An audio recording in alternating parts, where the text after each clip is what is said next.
Hi, I'm Andy Kozak, manager of JetBlue University College of Technical Operations in Orlando, Florida. I've been a JetBlue crew member for almost 16 years now.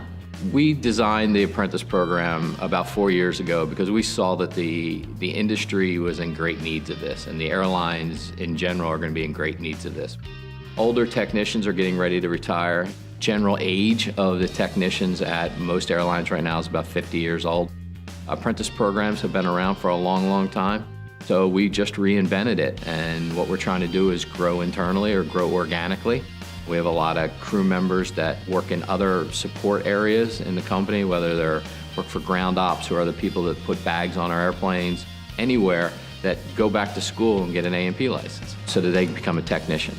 We have about 3 AIM students. I know one in particular that has graduated the program, is now working as a technician in Boston. Our program really works for us well.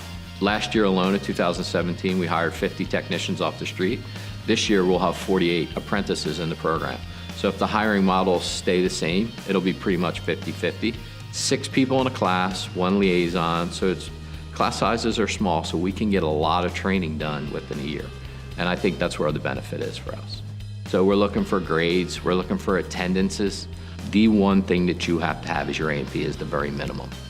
It's the primary prerequisite for us that we can't look at them unless they have an A&P license. And we want to see basic interview skills. I think it's really easy for an interviewee just to be prepared to come to an interview. For JetBlue, it's come with some kind of avionics background, because we're a line maintenance organization. So technicians, he or she is out there turning wrenches, but it's also troubleshooting avionics systems as well. But when I go through resume packages and I see an A&P with an avionics sub-ticket to it, that just jumped to the top of the class.